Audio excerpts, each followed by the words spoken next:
जीवन्मुक्तिप्रदं देवं क्षमापूर्णं.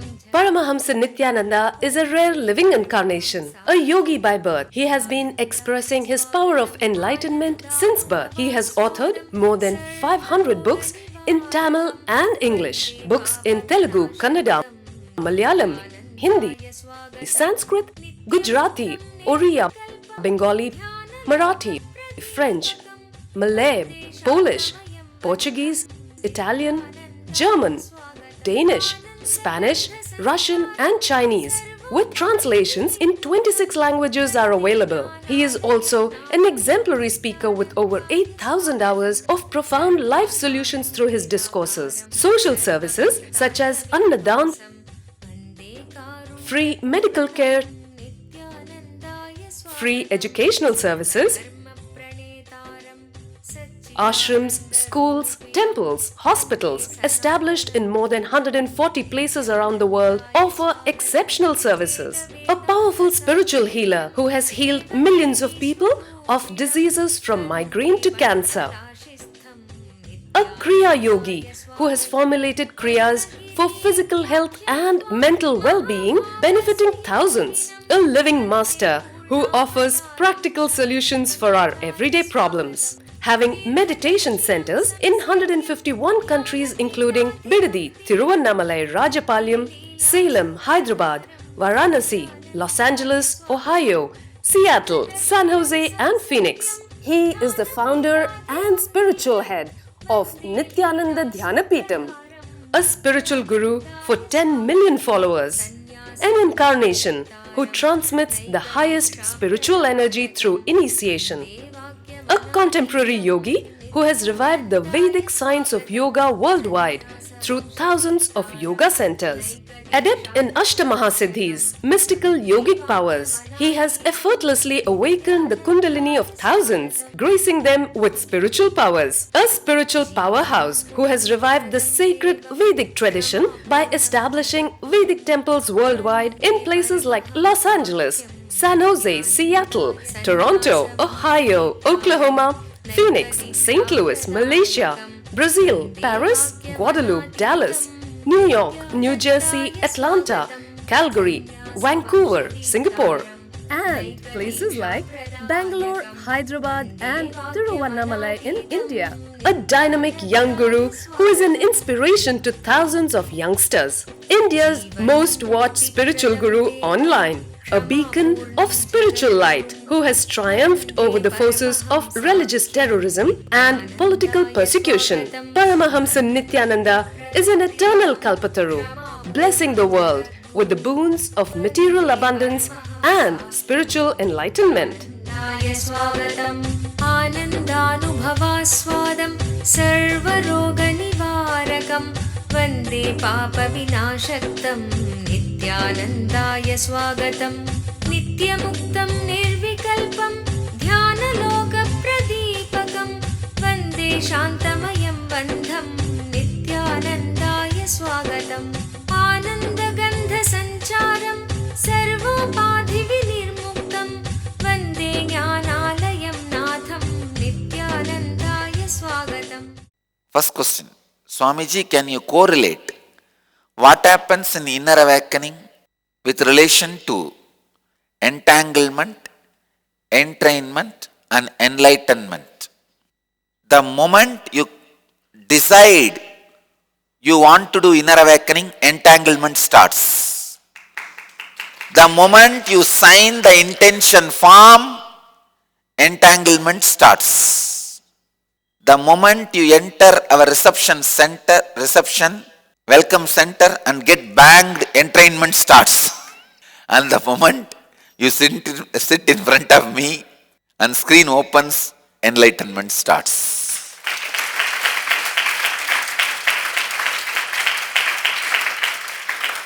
Understand? The moment you think you want to attend the inner awakening, entanglement starts, because immediately the connection. After that, making it into reality is my responsibility. Understand? In Tamil there is a beautiful song.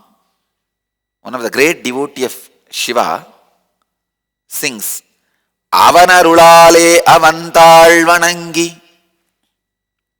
Only by his grace you can even remember him.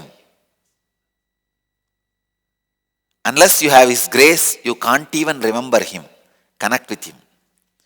So the moment you decide you want to attend inner awakening, be very clear, already my blessings are there on you. Unless my blessings are there on you, you can't even think you want to do inner awakening. You can't even remember you want to do inner awakening. You can't even have the intention you want to do inner awakening. So understand, the moment you think you want to do inner awakening, already my grace, my blessing is there. The moment you fill the intention form, you officially authorize me to enter into your life and alter all the situations, open all the doors and make the possibilities for you to come into the inner awakening program. See, intention form is nothing but a giving permission to me. My grace is always flowing in all directions. But grace is always very shy to enter. Can I enter? Will he feel I am intruding?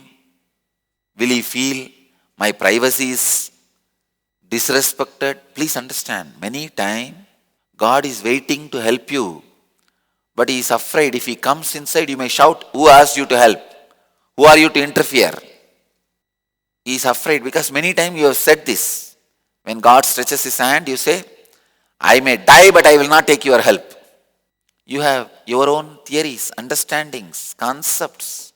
So when you have this mental setup, this kind of mentality, this kind of suffering, this kind of self-torturing mind, he waits for your permission, even to grace you. He asks, may I come in? Intention form, signing the intention form is just saying, come in. Then grace just rushes so that he can alter all the situation and arrangements and make all the possibilities open. So the moment you sign the intention form, entanglement starts. The moment you come to our welcome center and get banged, entrainment starts. And the moment you sit in front of me, enlightenment starts. One of the greatest speciality of Kailash is welcoming mood. Please understand, Kailash has no security. Only Vaikunta has security guards. Kailash has only welcome department. Bhutas, they don't have any company. They are waiting for people to come. The moment they come, all 20, 30 of them catch and sit around, and whatever little food they have in their teeth, they take it out and feed. They entertain, take care. And if that guy newcomer feels little bored, they say, no, wait, we will dance for you. No, Kailash has no security department. Please understand. Kailash has no gate, no dwara, no dwarbalaka. Only Vaikunta has dwara, dwarbalaka means gate, security guard. They are called Jaya Vijayas. Kailash has no security guard. Kailash has only welcome center, no security department. It's only complete welcoming mood. Who goes there? See, in Vaikunta there is so much to be protected. It's like America. Everybody wants to go there. So they need to have a security department. Kailash is like India. Who wants to go there? No, really. No problem. And Mexico. Mexico has no security department, only welcome department. You don't need practically any paperwork. If you are going from US side to border to Mexico, you don't need any paperwork. But when you are entering into the US, God, you will understand now the difference, what I mean by the word Vaikunta and Kailasa. Entering into Mexico is like Kailasha. Entering into US is like a Vaikunta. We are Kailasa. Come on, we should have a huge reception department. But unfortunately, we are having huge security department. It's really unfortunate. Even our own ashramites have not understood the significance of Kailash. We should be like a Kailash. We are not Vaikunta. The moment you realize your house is Kailash, Shiva starts residing in your heart. Understand, I am not saying allow the thieves, let them rob your house. No. Keep whatever you want to keep in safe in one room, in one area. But make all other areas like Kailash. In your house itself, make at least one part as Kailash.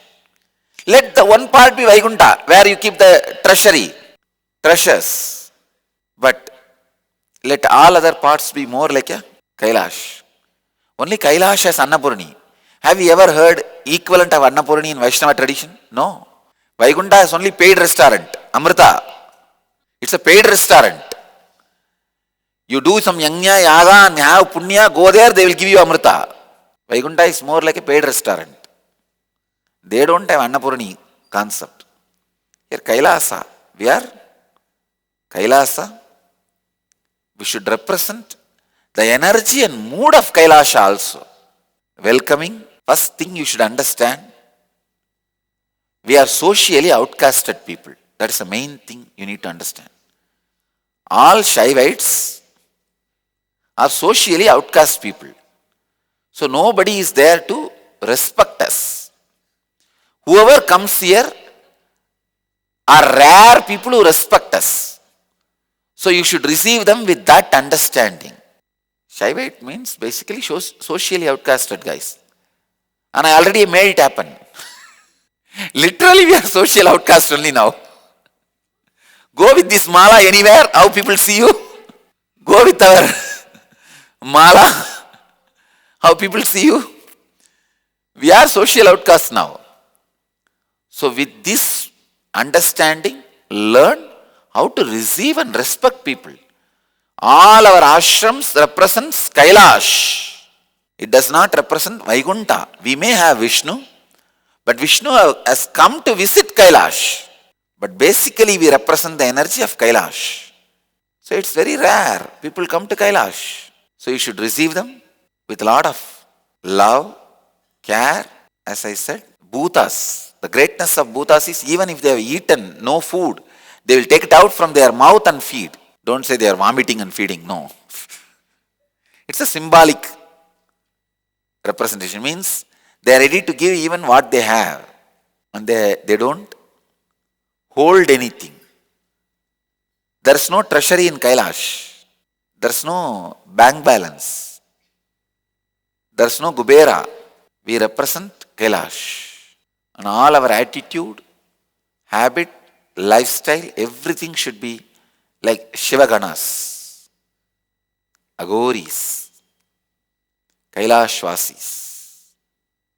Alright, let's enter into today's Bhagavad Gita Sutra.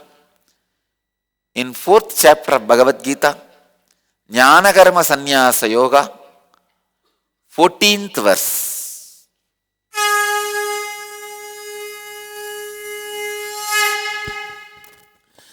न मां कर्माणि लिम्पन्ति न मे कर्मफले स्पृहा इति मां योऽभिजानाति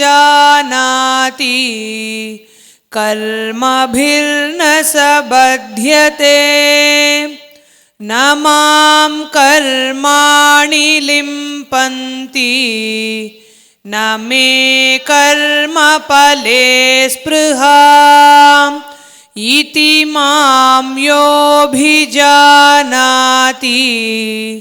कर्मभिर्न स बध्यते न मां कर्माणि लिम्पन्ति न मे कर्मफले स्पृहा इति मां योऽभिजानाति कर्मभिर्न स बध्यते Namam karmani limpanti Name karma bale spruha iti mam yaha abhijanati karma bihi na sa bhatyate. He who recognizes that the object of an action does not inflame me, nor do I yearn for the result of an action, does not get ensnared by the object of the action. He who recognizes that the object of an action does not inflame me, nor do I yearn for the result of an action, does not get ensnared by the object of the action. Namam karmani limpanti name karma bale spruha iti mam yaha abhijanati karma bihi na sa bhatyate. Namam karmani limpanti. He who recognizes that the object of an action does not inflame me, nor do I yearn for the result of an action, does not get ensnared by the object of the action. Bhagavan is very beautifully putting, he says, if you understand, I am in pure inner space, you will understand, you are also in pure inner space and you will liberate yourself. See, there are only two types of leaders in the world. One, if you become leader, he cannot be leader. Fight. The politics. In that field, even your own mentor, your own teacher becomes competitor for you. That is why all the mentors and teachers, they always keep their students one level low. At some point, if he catches your seat, you can't even get it back. That is one type. There is another one type of leader. Leader who is leader by constantly making everybody as a leader. There are some leaders who will be leader by never allowing anybody else to become a leader. Like politicians, business leaders. But there are some leaders who are leaders just by making more and more and more people leaders. Krishna is of that type. He says, when you understand, I am not affected by the object, nor by the result.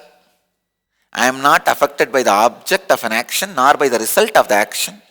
You will realize you are also not affected by the object of action or result of the action. I wanted to explain this word ensnared. How you are caught by the idea your life is suffering or confusion. I tell you, you don't understand. You are constantly standing up, that is why you are constantly falling. If you are not standing up, you will not be falling. You say, no, 100 times I fell. Fool, don't you see 101 times you stood up? If you have not stood up 101 times, you wouldn't have fallen 100 times. Means, if you don't have the inner space which automatically heals itself, you will not even be able to stand this whole torture or suffering called life. The moment you are able to stand, this proves your inner space has a capacity to hold. I tell you, your inner space has an automatic healing mechanism. Whether it is a body related or mind related, any hit. One night if you sleep and come out of the sleep, you are out. You are out of the problem. You are clear. Fortunately, you don't have memory power. That's the right word I'll use. Because all your hurt automatically is forgotten. You stand up again. Your innate system, by the very nature you are built for again and again rejuvenating yourself. But when you start believing again and again you are hit by life, you ensnare yourself. Ensnared by lies, ensnared by depression. I studied thousands of people and their minds were depressed. I tell you, 100% Everybody's depression is based on only one thought. If I get depressed, what will happen? No, really. Please understand. Honestly, I am telling you, with the responsibility I am telling you, if you just remove one thought, if I get depressed, what will happen? You will not have depression, I promise. In those days, in India, when they want to build huge temples, to quarry the granite stone, they did not have a steel or iron tools. How did they quarry huge stone pieces? Without having hard iron or steel tools.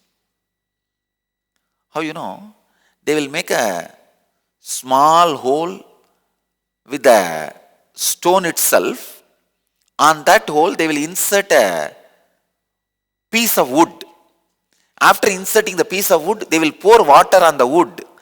Wood will expand and crack the stone. They have a special wood. This cotton tree wood and all, cotton tree wood, drumstick, vegetable, that tree wood. These two woods, it will be only this size while they insert. After inserting, they will just pour water on that wood. The wood will imbibe so much water, it will just expand. In 2 days, it will crack the stone. That is the way they used to quarry stone. Just the water sucked by the wood can break the stone itself. Same way, one idea. Now we have a photograph of how they used to do this. Can you show in the NTV, ma? Please understand, this is the way. The center wood, they will insert the wood like that, and now they will pour the water continuously. The wood will expand and break the whole stone. You may think, how is it possible, such a small wood? That is the way they broke all the big stones and quarried. The water absorbed by the tree becomes death for the stone.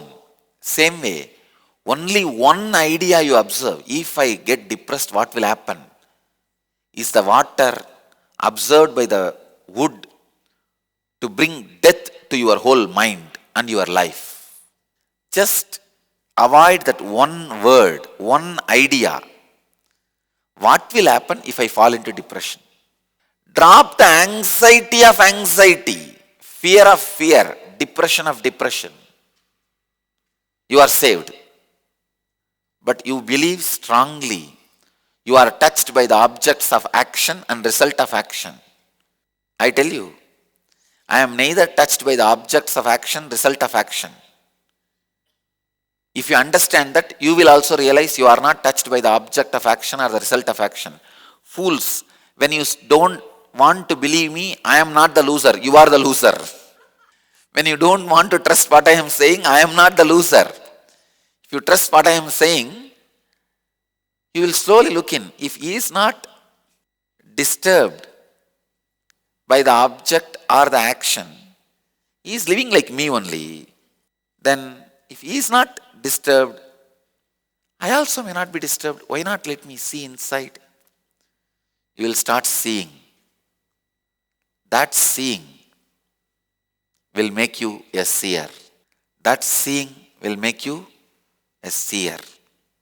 Please understand, whenever Bhagavan declares his glory, he is not declaring out of pride, he is declaring out of tremendous compassion. See, he is not saying, hey, I am the most powerful man, I can kill all demons, I can do this, I can do that, I can make any woman fall for me. He is not saying all that. Don't you understand? If he is saying all that, then you can say, oh, his pride, he is declaring his arrogance. He is not saying, I have 1,000 palaces made out of gold and pearls and diamonds. He is not saying, all women fall for me. He is not saying, I kill all the enemies. If all these things he claims, you can say he is talking out of pride and ego. But here what he is saying is not self-glorification. He is uttering these words with tremendous compassion and love for you to experience the same state, for you to achieve the same state. And if he says, I am like this, but you can never become like this, then you can say it's a pride, ego, arrogance. But he says very beautifully, the moment you understand I am like this, you will also become like me. See the tremendous compassion. He is revealing the sacred secrets, referring his own life as an example. Please understand, he is not talking proudly about himself. He is referring to his own glory, to raise you to that glory with tremendous compassion.